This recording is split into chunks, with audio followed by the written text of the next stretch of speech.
چند ہفتوں سے میں نے اپنی گفتگو کا سلسلہ کچھ معاشرتی مسائل، آپس میں ایک دوسرے کے ساتھ رہن سہن کے احکام اور ایک مسلمان کے دوسرے مسلمان کے تعلق سے جو حقوق ہوتے ہیں،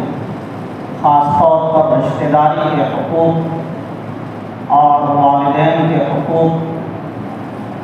ان جیسے مضامین کا سلسلہ میں نے شروع کیا تھا، اور رشتہ داری کے حقوق کے بعد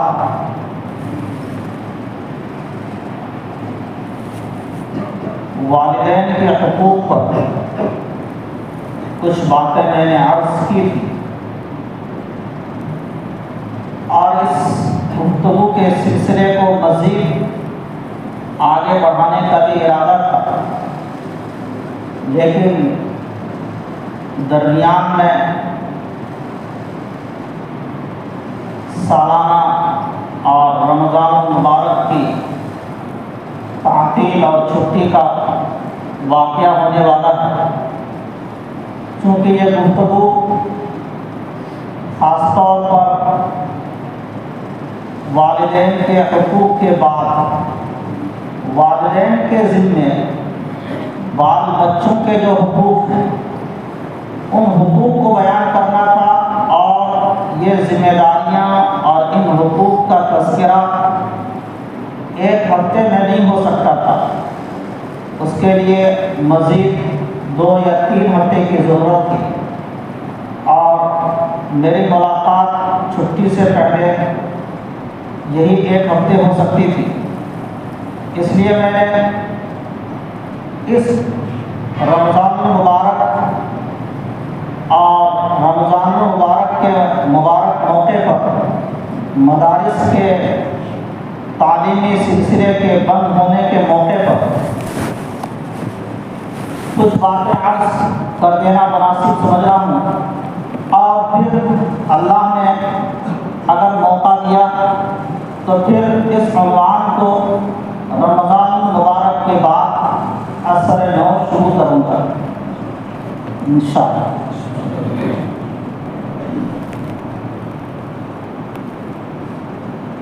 یہ رمضان المبارک کی تعطیلات کا وقت ہے۔ اب مدارس میں 1 سال تک طلبہ نے اپنا وقت گزارا، اور قرآن کو یاد کرنے میں کسی نے قرآن کو یاد کرنے کے بعد قرآن اور احادیث کو سمجھنے میں اور مختلف انداز سے قرآن کو اور کوشش کی اور محنت کی۔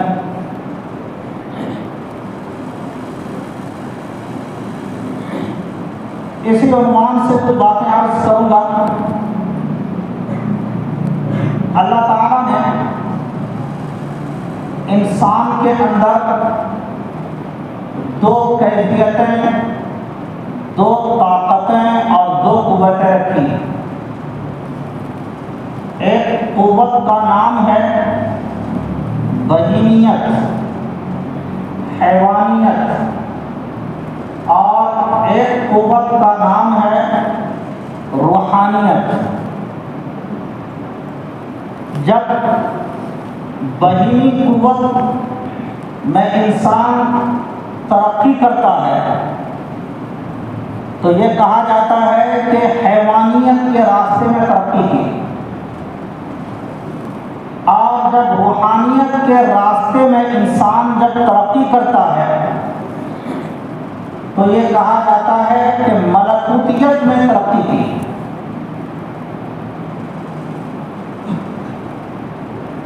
بہیمیت یعنی مادی لحاظ سے جن جن چیزوں کی ضرورت اور جو جو کام جانور کرتے ہیں وہ کام انسان بھی کرتا ہے. جانور بھی کھاتا ہے، انسان بھی کھاتا ہے. جانور کو بھی رہنے کے لیے اس کی سمجھ اور بوجھ کے لحاظ سے اس کو کوئی جگہ چاہیے،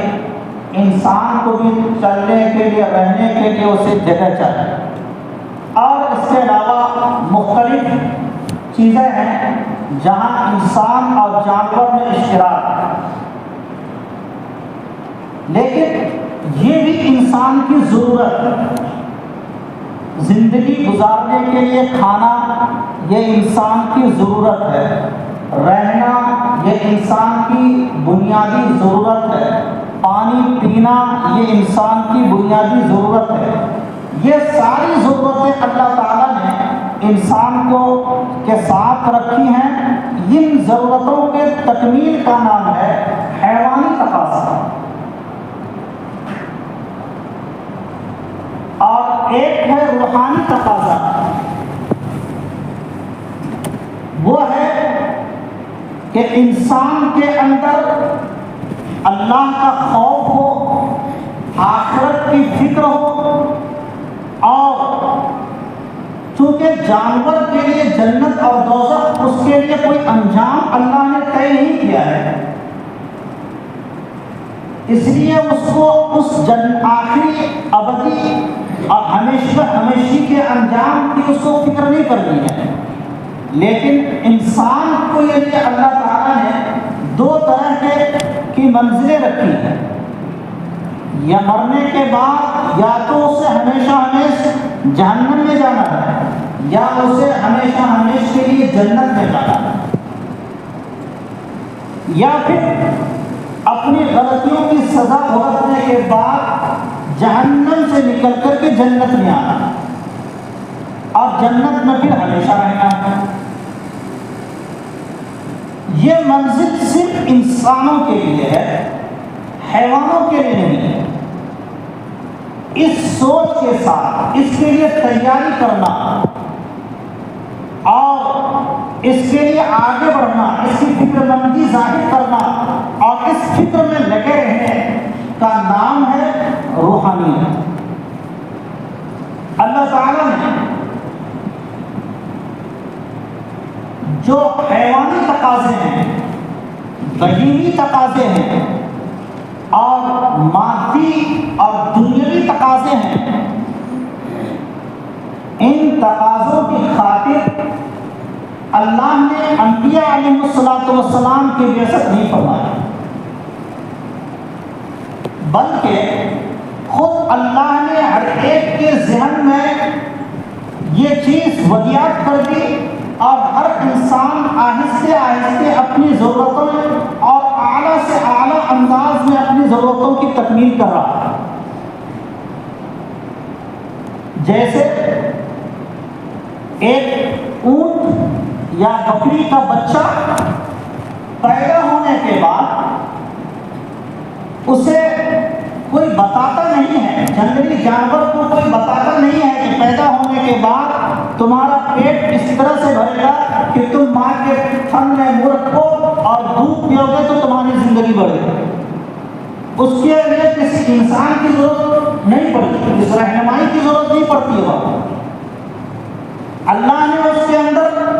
ذہن اور دماغ میں ایسی بات ودیعت کر دی ہے کہ وہ ماں کو دیکھتا ہے، وہ جانور چارہ چرتے ہوئے وہ خود چارہ چرنا شروع کر دیتے ہیں. اسی طرح سے انسانوں کے لیے بھی جو مادی ضروریات ہیں، اس کے لیے اللہ تعالیٰ نے حضرات انبیاء علیہ السلام کی بعثت نہیں فرمائی. اس کے لیے اللہ تعالیٰ نے کتاب اللہ کا نزول نہیں فرمایا. لیکن چونکہ انسان کی اس مادی اور حیوانی اور بہیمی ضرورت سے بڑھ کر اور اصل ضرورت اس کی روحانی ضرورت ہے، اس روحانی ضرورت کی تکمیل کے لیے، اس روحانی روحانی ضرورت کو پورا کرنے کے لیے اللہ تعالیٰ نے انبیاء علیہ السلام کا مبارک سلسلہ جاری کروایا۔ حضرات انبیاء علیہ السلام جن کا سلسلہ حضرت آدم علیہ السلام سے شروع ہوا اور آخر میں ہمارے نبی حضرت محمد صلی اللہ علیہ وسلم پر آ کر اس سلسلے کا اختتام ہوا۔ اور اس چیز کو پیش کرنے کے لیے جن مبارک ہستیوں کا انتخاب اللہ تعالیٰ نے فرمایا، وہ ہستیاں انسانیت میں سب سے زیادہ اور اپنی اللہ کی تمام مخلوقات میں سب سے زیادہ مبارک، سب سے زیادہ سچی، سب سے زیادہ پاک زندگی والے، سب سے زیادہ پاک زبان والے، سب سے زیادہ پاک سوچ رکھنے والے اور سب سے زیادہ پاکیزہ طریقے کو اختیار کرنے والے ہستیاں ہیں۔ انبیاء علیہ السلام سے بڑھ کر کوئی بھی پاک جماعت اس دھرتی پر اللہ نے اس وجود نہیں کیا۔ اللہ کی دھرتی پر اس سے بڑھ کر کسی پاک جماعت کا وجود نہیں۔ اور دنیاوی ضروریات کو پورا کرنے کے لیے اللہ نے جن جن لوگوں کو انتخاب کیا ہے، کسی نے ٹرین ایجاد کی، کسی نے ٹرک ایجاد کیے، کسی نے ہوائی جہاز ایجاد کیے، اور کسی نے موبائل ایجاد کیا، اور کسی نے نیٹ ایجاد کیا، وغیرہ وغیرہ۔ دنیا کی مختلف ضروریات ہے۔ یقیناً یہ بھی انسانی ضرورت ہے، بہت سارے کاموں میں انسانی ضرورت ان چیزوں کا استعمال ہوتا ہے، لیکن اللہ کے نزدیک اور انجام کے لحاظ سے بھی اس کی وہ اہمیت نہیں ہے جو روحانیت کی اہمیت ہے۔ اسی لیے اللہ تعالیٰ نے اس بات کو سکھانے کے لیے، روحانی لحاظ سے تربیت دینے کے لیے سب سے مقدس کتاب آسمان سے اللہ نے نازل فرمائی، اور اس کتاب کو لے کر کے اللہ نے سب سے زیادہ اپنے برگزیدہ، آپ اللہ کی بارگاہ میں جو سب سے زیادہ مقبول بندے تھے، سب سے زیادہ پاک بندے تھے، ایسے پاک اور مقبول بندوں کو اللہ نے اس روحانیت کی تکمیل کے لیے اس زمین پر مبعوث فرمایا۔ اور ان انبیاء علیہ السلام کے ساتھ مختلف صحیفے، مختلف کتابیں اللہ نے نازل فرمائی۔ مشہور کتاب ہے حضرت 4 کتابیں ہیں، جن میں ایک کتاب تورات ہے جو حضرت موسیٰ علیہ السلام پر اللہ نے نازل فرمائی، اور احکام کے لحاظ سے کہا جاتا ہے کہ سب سے پہلی کتاب تھی جس میں اس زمین پر چلنے والوں کے لیے اللہ کے حمد و تعریف کے ساتھ ساتھ احکامات نازل فرمائے۔ اور دوسری کتاب حضرت داؤد علیہ السلام کو اللہ نے نازل فرمائی، زبور، اور حضرت اس میں کہا جاتا ہے کہ احکامات نہیں تھے، اللہ تعالیٰ کی حمد، اللہ کی تعریف، اللہ کی ثنا اس میں بیان کی گئی تھی، اور حضرت داؤد علیہ السلام اس کتاب کی تلاوت کرتے تھے اپنے معجزہ والی آواز میں۔ اللہ نے حضرت داؤد علیہ السلام کو نہایت خوبصورت اور حسین آواز عطا فرمائی تھی، اور اپنی خوبصورت اور حسین آواز میں تورات، زبور کی تلاوت فرماتے تھے، اور جس کی وجہ سے اللہ کی دوسری مخلوقات بھی، پرندے اور دوسری مخلوقات بھی اس حضرت داؤد علیہ السلام کی تلاوت سے محظوظ ہوا کرتے ہیں۔ اور ساتھ ساتھ حضرت داؤد علیہ السلام کو تلاوت کے زبور کی تلاوت میں ایک اور معجزہ کا فرمایا تھا. اس معجزے کا نام ہے طی زمان. یعنی اللہ تعالیٰ نے ان کو ایسا معجزہ کا فرمایا تھا کہ وہ ایک ذخیر کتاب تھی، لیکن چند منٹ اور چند سیکنڈ میں پڑھ کر وہ فارغ ہو جاتا ہے. کہا جاتا تھا کہ حضرت داؤد علیہ السلام اپنے خادم کو کہتے تھے کہ گھوڑے کو تیار کرو، میں اس پر سوار ہوں گا، اور وہ خادم جاتا تھا گھوڑے کو تیار کر دیتا تھا. اتنے میں ایک مرتبہ پورا قرآن یا پورا زبور کو وہ پڑھ لیتے ہیں. اس معجزے کا نام ہے طی زمان، یعنی اللہ نے زمانے کو ان کے لیے سمیٹ دیا تھا اور مختصر وقت میں ایک بہت بڑا کام کر لیا کرتے تھے. اس امت میں بھی قرآن پاک کے سلسلے میں بھی بہت سے معجزے اور بہت سی کرامتیں آئی ہیں. حضرت شاہ اسماعیل شہید رحمۃ اللہ علیہ بہت بڑے ولی اور بہت بڑے محقق اور آزادی ہند میں ایک سب اپنی جان پیش کر دینے والے ان مجاہدین میں تھے جنہوں نے انگریزوں سے جنگ کرتے ہوئے اپنی جان اللہ کے لیے پیش کی. وہ حضرت سید احمد شہید رحمۃ اللہ علیہ کے اجل خلفاء میں سے تھے. ایک مرتبہ حضرت نے تقریر فرمائی اور یہ فرمایا کہ اللہ نے بعض بندوں کو وہ کرامت عطا فرمائی ہے کہ پورا قرآن چند گھنٹوں میں وہ تلاوت کر دیا کرتے ہیں. بات اس انداز سے پیش کی کہ لوگوں نے سمجھ لیا کہ ایسا لگتا ہے کہ یہ حضرت اپنے ہی بارے میں فرما رہے ہیں. لوگوں نے اصرار کرنا شروع کیا، اور جب لوگوں نے اصرار کیا تو عصر کے بعد حضرت قرآن پڑھنے کے لیے بیٹھے جمنا ندی کے کنارے میں، اور آپ کے معتقدین متوسلین اور آپ سے اصلاح کی نسبت رکھنے والے ایک بڑی تعداد تھی. ان تمام لوگوں کے سامنے عصر کی نماز کے بعد قرآن پڑھنے کے لیے بیٹھے اور مغرب سے پہلے پہلے پورا قرآن ختم کر دیا. حضرت حافظ ابن تیمیہ رحمۃ اللہ علیہ نے لکھا ہے کہ کرامات و اولیاء ہی من آیت ہی، یعنی آیات ہی کا مطلب آیات محمد نبی صلی اللہ علیہ وسلم، کہ اس امت کو اللہ تعالیٰ نے جو کرامتیں عطا فرمائی ہیں یہ کرامت نبی علیہ الصلوۃ والسلام کا معجزہ.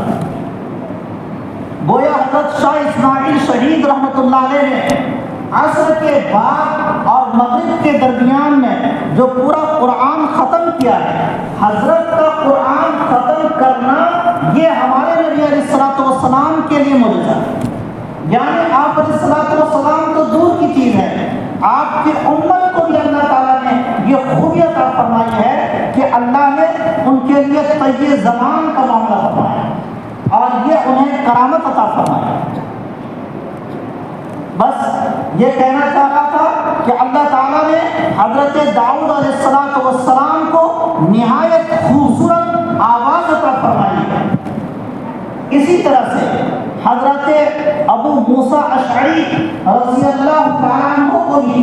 نہایت خوبصورت آواز عطا فرمائی. ایک بار حضرت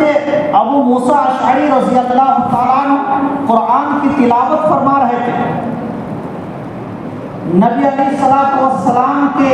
خیمے تک یہ آواز پہنچی. آواز نہایت خوبصورت تھی. آپ علیہ السلام اپنے حجرے سے اپنے خیمے سے باہر نکل کر حضرت ابو موسیٰ اشعری رضی اللہ تعالیٰ عنہ کے تلاوت قرآن کو سننے لگے. بعض روایات میں یہ بھی آتا ہے کہ چونکہ رات کا وقت تھا اور بے پردگی کا خوف نہیں تھا، ازواج مطہرات بھی امہات المؤمنین بھی آپ علیہ السلام کے ساتھ نکل کر حضرت ابو موسیٰ اشعری رضی اللہ تعالیٰ عنہ کے تلاوت قرآن سننے لگے۔ اس پر نبی کریم صلی اللہ علیہ وسلم نے حضرت ابو موسیٰ اشعری رضی اللہ تعالیٰ عنہ کو فرمایا لقد اوتیت مزمارا من مزامیر آل داؤد، اے ابو موسیٰ تم کو حضرت ابو داؤد علیہ السلام کی بانسری مراد خوبصورت آواز میں سے ایک حصہ تم کو عطا کیا گیا۔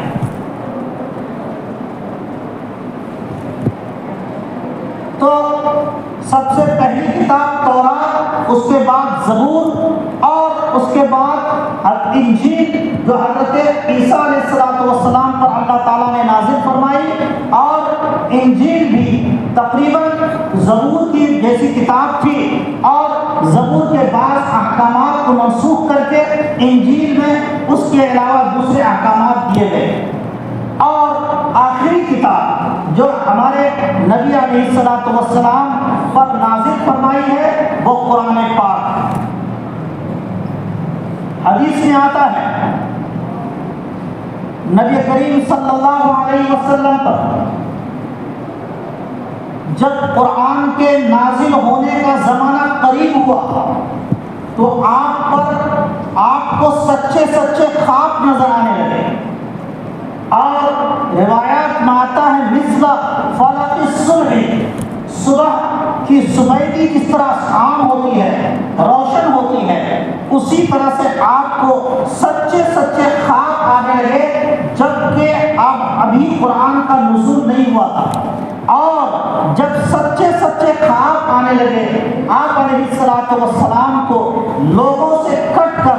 الگ رہنے کا دل میں خیال پیدا ہونے لگا، اور آپ علیہ السلام غار حرا میں جا کر وہاں عبادت کرتے تھے اور لوگوں سے کٹ کے رہتے تھے اور اللہ کی عبادت میں لگے رہتے تھے۔ جب تقریباً 6 مہینے گزر گئے، وہاں پر حضرت جبرائیل علیہ السلام پہلی مرتبہ قرآن پاک کی آیت کو لے کر نازل ہوئے ہیں۔ یہ بتانا مقصود ہے کہ قرآن کتنی عظیم کتاب ہے۔ حضرت جبرائیل علیہ السلام جب پہلی مرتبہ غار حرا میں نبی کریم صلی اللہ علیہ وسلم کے پاس تشریف لائے تو حضرت جبرائیل نے فرمایا اقرأ، آپ پڑھیے۔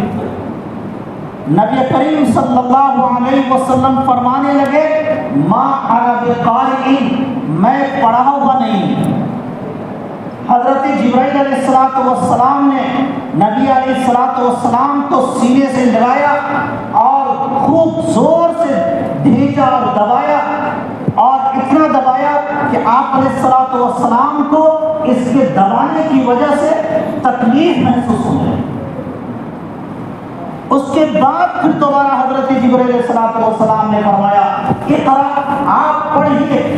اس پر بھی نبی کریم صلی اللہ علیہ وسلم نے فرمایا ما انا بقارئ، میں پڑھا ہوا نہیں۔ دوسری مرتبہ بھی اسی طرح سے سینے سے دبایا اور پھر کہا کہ اقرأ، آپ نے فرمایا ما انا بقارئ۔ پھر تیسری مرتبہ سینے سے دبایا اور بھیجا اور پھر کہا اقرأ بسم ربک الذی خلق، خلق الانسان من علق، اقرأ وربک الاکرم الذی علم بالقلم، علم الانسان ما لم یعلم۔ یہ پوری 5 آیتیں اللہ تعالیٰ نے اس وقت نازل فرمائی، اور وہ نبی کریم صلی اللہ علیہ وسلم کو وہ آیتیں آپ کے ذہن اور آپ کے سینے مبارک میں وہ آیتیں محفوظ ہو گئی۔ جب حضرت جبرائیل علیہ السلام یہ بیان کر کے یہ آیتیں پیش کر کے چلے گئے، حضرت نبی کریم صلی اللہ علیہ وسلم خوف اور دہشت کی حالت میں اپنے گھر گئے۔ وہاں اماں حضرت خدیجہ رضی اللہ تعالیٰ عنہا سے عرض کیا کہ مجھے اپنے اوپر اندیشہ ہوتا ہے، مجھے اپنے جان پر اندیشہ ہوتا ہے۔ حضرت خدیجہ رضی اللہ تعالیٰ عنہ نے فرمایا کہ انک لتصل الرحم، آپ صلہ رحمی کرتے ہیں، آپ غریبوں کے کام آتے ہیں، آپ محتاجوں کو اس کی ضرورتیں پوری کرتے ہیں، آپ کو اللہ تعالیٰ ہر چیز ضائع نہیں فرمائے گا۔ واللہ لا یخزیک اللہ، اللہ تعالیٰ آپ کو رسوا نہیں کرے گا۔ آپ کو حضرت خدیجہ رضی اللہ تعالیٰ عنہ نے یہ وصیت اور نصیحت فرما کر حضرت اپنے چچا ورقہ بن نوفل کے پاس لے گئی، اور اس وقت وہ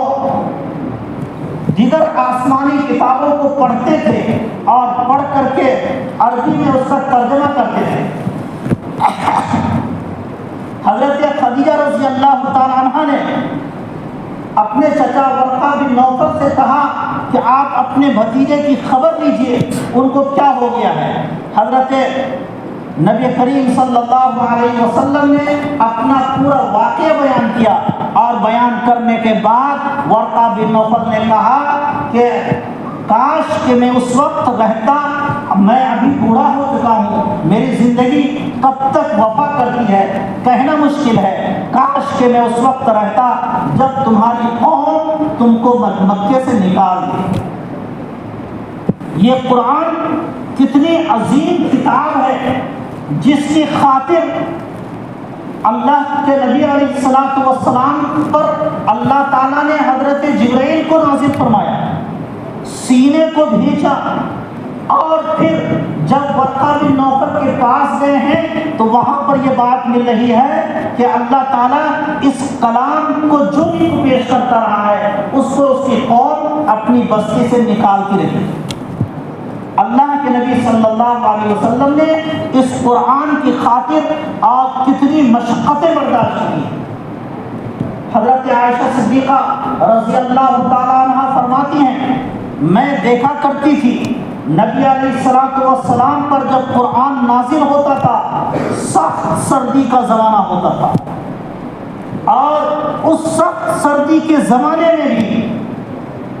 جب وحی نازل ہوتی تھی، حضرت جبرائیل قرآن لے کر نازل ہوتے تھے، آپ علیہ الصلوۃ والسلام کی پیشانی مبارک سے پسینہ ٹپکتا تھا۔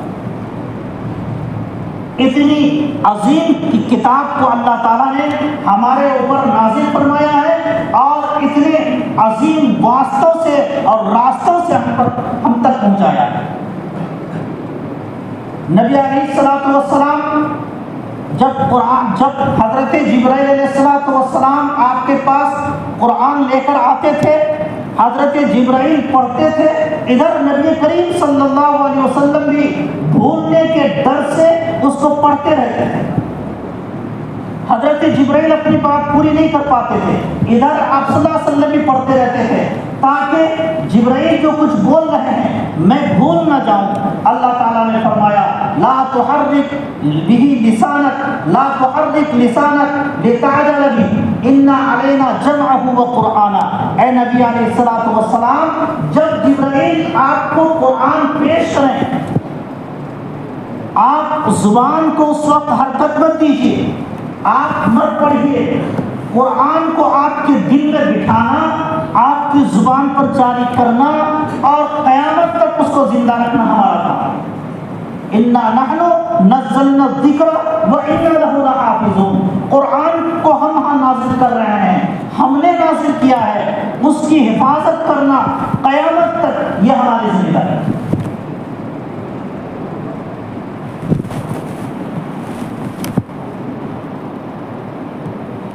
خلاصہ یہ ہے کہ اس انسانیت کی ہدایت کی خاطر اللہ تعالیٰ نے جس قرآن کو اور جن کتابوں کو نازل کیا ہے وہ نہایت پاک اور مقدر راستوں سے آیا ہے، اور اس قرآن کی خاص طور پر اللہ تعالیٰ نے حفاظت کی ذمہ داری لے لی۔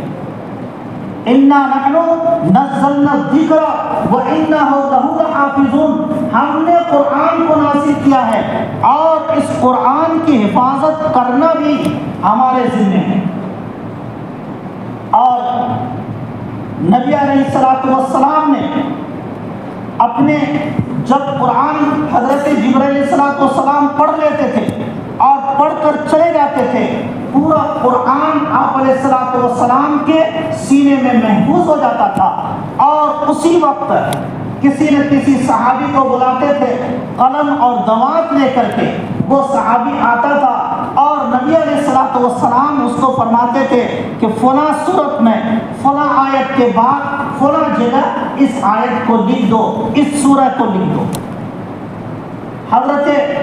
زید بن ثابت رضی اللہ تعالیٰ عنہ ان صحابہ میں سے ہیں جو قرآن لکھا کرتے تھے۔ قرآن کے نازل ہونے کے بعد نبی علیہ الصلوۃ والسلام ان کو بلاتے تھے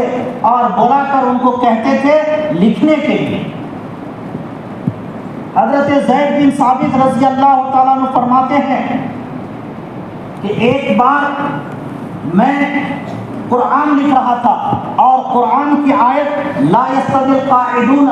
من المؤمنین، یہ آیت ہے لا یستوی القاعدون من المؤمنین غیر اولی الضرر، جب یہ آیت نازل ہوئی، پوری آیت نازل ہوئی تو مجھے نبی کریم صلی اللہ علیہ وسلم نے بلایا اور بلا کر کے فرمایا کہ لکھو۔ اس وقت غیر اولی ضرر کا جو جملہ ہے، یہ لفظ ہے، یہ دو کلمے کا لفظ ہے، اس وقت نازل نہیں ہوا تھا۔ اور حضرت عبداللہ بن ام مکتوم رضی اللہ تعالیٰ عنہ ایک صحابی تھے، وہ پیچھے بیٹھے ہوئے تھے اور وہ نابینا صحابی تھے۔ آیت میں جو پیش کیا گیا ہے وہ کہا گیا ہے کہ جو مسلمان اللہ کے راستے میں جہاد کے میدان میں اپنی جان کے ساتھ کھیلتے ہیں اور اللہ کے لیے اپنی جان اور مال کی قربانیاں دیتے ہیں، وہ ان کے درمیان، اور جو لوگ اپنے گھروں میں بیٹھے رہتے ہیں جو جہاد میں نہیں جاتے ہیں، دونوں کے درمیان برابری نہیں ہو سکتی۔ اس آیت میں یہ بیان فرمایا گیا۔ حضرت عبداللہ بن ام مکتوم پیچھے بیٹھے ہوئے تھے، نبی علیہ الصلوۃ والسلام آیت لکھانے لگے، حضرت زید بن ثابت رضی اللہ تعالیٰ عنہ آیت لکھنے لگے۔ جب یہ آیت بولنے لگے تو حضرت عبداللہ بن ام مکتوم رضی اللہ تعالیٰ عنہ نے پیچھے سے اٹھ کر کہا، اے اللہ کے رسول، آیت میں تو کہا گیا ہے کہ دونوں برابر نہیں ہو سکتے، میں نابینا آدمی ہوں، میں جہاد میں کیسے جا سکتا ہوں؟ اگر میں گھر میں بیٹھے رہ گیا تو مجھے تو ان کا مقام نہیں مل سکے گا۔ اتنے میں حضرت نبی کریم صلی اللہ علیہ وسلم پر وحی کی کیفیت طاری ہونے لگی، اور اتنے میں کیفیت طاری ہونے کے بعد جو کیفیت ہوتی تھی وہ کیفیت طاری ہوئی، آپ کے زبان سے، ناک سے بھی ایک طرح کی آواز آنے لگی، اور حضرت جبرائیل علیہ الصلوۃ والسلام صرف ایک کلمہ غیر،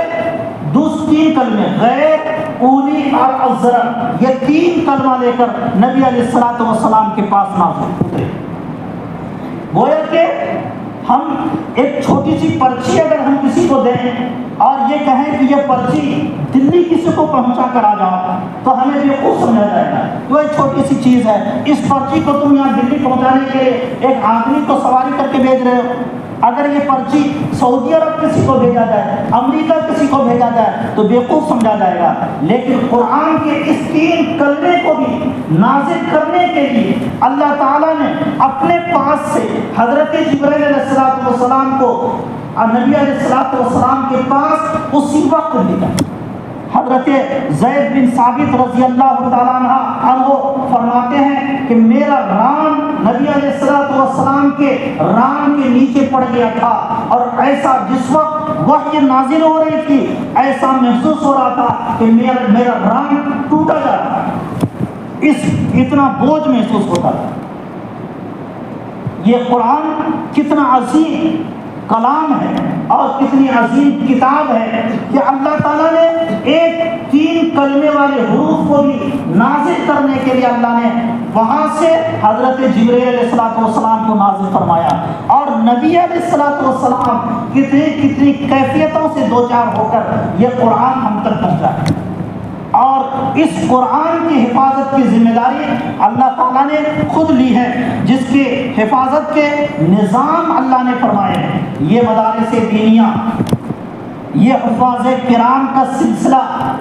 یہ علماء کرام جو مدرسوں میں بیٹھ کر قرآن پڑھتے ہیں، وہ حفاظ قرآن جو مدرسوں میں بیٹھ کر پڑھتے ہیں، آپ جو لوگ عوام ہیں 2 دن 4 دن کے لیے مدرسوں میں آ کر دیکھیے، چھوٹے سے چھوٹے معصوم بچے فجر کے وقت میں 4 بجے اٹھا دیا جاتا ہے اور وہ بچہ صبح سے لے کر 10 بجے رات تک اس پڑھتا رہتا ہے اور پڑھ کر کے اپنے سینے میں پورا قرآن محفوظ کرتا ہے۔ یہ ہے اِنَّا نَحْنُ نَزَّلْنَا الذِّكْرَ وَإِنَّا لَهُ لَحَافِظُونَ کا سلسلہ جو اللہ نے زمین پر قائم فرمایا ہے۔ وعدہ تو اللہ نے فرمایا ہے، لیکن اس وعدے کا ظہور ان علماء کرام، ان معصوم بچوں کے ذریعے سے ہو رہا ہے جو اپنے رات اور دن کو ایک کر کے اپنے سینے میں قرآن کو محفوظ کرتے ہیں۔ اب ہماری یہ ذمہ داری ہے، علماء نے لکھا ہے کہ جو لوگ علم حاصل کرنا جس سے کہ ایک آدمی ذاتی طور پر عمل زندگی شریعت کے مطابق گزار لے، یہ فرض عین ہے، اور علم اتنا حاصل کرنا کہ جس سے کہ لوگوں کی رہنمائی کر سکیں، یہ فرض کفایہ ہے۔ جو طلبہ، جو علماء ان مدرسوں میں پڑھ رہے ہیں،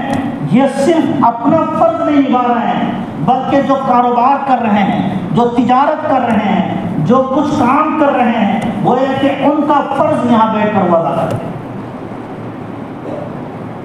اب جب مدارس دینیہ اس وقت بند ہو رہے ہیں اور رمضان کا مبارک سلسلہ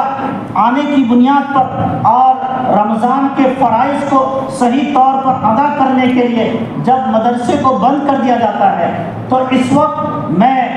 طلبہ سے بھی عرض کروں گا کہ جو طلبہ جا رہے ہیں ان سے عرض کروں گا کہ اللہ تعالیٰ نے آپ کو یہ بہت قیمتی انعام اللہ نے نوازا ہے، اس قیمتی انعام کی قدر آپ پہچانیے۔ وہ قیمتی انعام ہے جس قیمتی انعام کے لیے میں نے ابھی جو بات عرض کی ہے کہ نبی علیہ الصلوۃ والسلام کے پاس صرف 3 آیت کو پیش کرنے کے لیے آسمان سے جبریل نازل ہوتے ہیں۔ تو اتنی عظیم نعمت اللہ نے آپ کو دی ہے، خاص طور پر وہ علماء جو عالم بن چکے ہیں، وہ مفتیان کرام جو مفتی بن کر یہاں جا رہے ہیں، وہ حفاظ کرام جو حفظ مکمل کر کے جا رہے ہیں۔ آپ اپنے اس قیمتی انعام کو قدر کیجیے۔ آپ سے بڑھ کر کسی کے پاس بھی اس سے بڑا قیمتی انعام نہیں ہے۔ میں نے غالباً آج پڑھا ہے، ان کا نام یہی یاد آ رہا ہے، انہوں نے لکھا ہے کہ اگر کوئی عالم، اگر کوئی حافظ اپنے سے کسی دنیا دار کو بہتر سمجھتا ہے تو گویا کہ قرآن کی ناقدری کرتا ہے۔ اپنے سے کسی عالم کو، غالباً حضرت شیخ زکریا رحمۃ اللہ علیہ ہے، انہوں نے یہ لکھا ہے کہ اگر کوئی عالم یا کوئی حافظ کوئی کسی دنیا دار کو ان کی دنیا داری کی بنیاد پر اگر اس کو اپنے سے افضل سمجھتا ہے تو وہ گویا کہ اپنے قرآن کی، اپنے علم دین کی ناقدری کر رہا ہے۔ اور اگر ہم نے اپنے ہی ہاتھوں سے اس علم دین کی ناقدری کی، یاد رکھیے اللہ تعالیٰ کے سامنے ہمیں جواب دہ ہونا پڑے گا۔ دوسری بات، یقیناً میں آپ سے عرض کرتا ہوں کہ یہ جو مدارس قائم ہیں، یہ جو علم قائم ہے، قرآن زندہ ہے، اس کے علوم زندہ ہیں، یقیناً یہ حضرات اس کی قدر کرتے ہیں اور کر رہے ہیں اور کریں گے انشاءاللہ۔ یہی وجہ ہے کہ آج تک قرآن زندہ ہے اور قرآن کے علوم زندہ ہیں، اور لوگ اپنی کم پیسوں پر، کم تنخواہوں پر، کم آمدنیوں پر اس قرآن کے ساتھ اپنی زندگی گزار رہے ہیں۔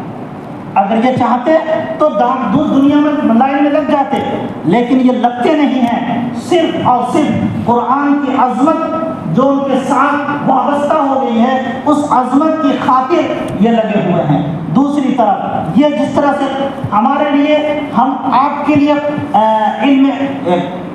فرض کفایہ ادا کر رہے ہیں، ہم آپ کی اور تمام مسلمانوں کی بھی ذمہ داری ہے کہ ان کے تئیں ہمارے دل میں عظمت ہو، ان مدارس کے تئیں بھی ہمارے دل میں عظمت ہو، ان مدرسوں کے لیے ہم سے جتنا بھی ہو سکتا ہے ہم وہ کر گزریں، اس لیے کہ وہ ہمارا کام کر رہے ہیں۔ یہ جو پڑھ رہے ہیں ہمارا کام کر رہے ہیں، اس قرآن کی حفاظت کرنا ہمارا کام ہے، قرآن کی تشریح کو پھیلانا یہ ہمارا کام ہے، ہر مسلمان کا کام ہے۔ ابھی حضرت اقدس حضرت محتمم صاحب دامت برکاتہم کوکاٹ غالباً کوئی علاقہ ہے، وہاں تشریف لے گئے تھے۔ وہاں حضرت فرماتے ہیں کہ میرا جانے کا ارادہ نہیں تھا، وقت کم تھا۔ جب میں وہاں پہنچ گیا تو وہاں میں نے دیکھا کہ ایک صاحب خیر نے جو وہاں مدرسے میں حفظ جن طلبہ نے کیا تھا، ان مدرسے کے ایک معاون تھے، انعامی نام ان کا لقب تھا،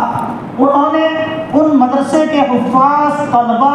باورچی اور تمام لوگوں کے لیے جو خدمت کے اور انعام طے کیا تھا وہ نہایت حیرت انگیز تھا۔ حضرت نے فرمایا کہ محتمم صاحب کو 50,000 روپے کا انعام دیا ہے۔ جن اساتذہ نے پڑھایا تھا ان میں سے کسی کو اسکوٹر اور کسی کو فریج انعام دیا ہے، اور حتیٰ کہ فرمایا کہ اس مدرسے میں جو باورچی خدمت کرتا ہے، کھانا پکاتا تھا طلبہ کا، اس آدمی نے وہاں کے باورچی کو بھی انعام سے نوازا۔ یقیناً ہمارے مسلمان عوام میں بھی ایسے زندہ دل لوگ موجود ہیں جن کی بنیاد پر یہ مدارس چل رہے ہیں اور جن کی بنیاد پر یہ دنیا اس وقت قائم ہے۔ اللہ تعالیٰ اس قرآن کی عظمت ہمیں اور آپ کو، ہر مسلمان کو پہچاننے کی توفیق عطا فرمائے۔ آمین۔ وآخر دعوانا ان الحمد للہ۔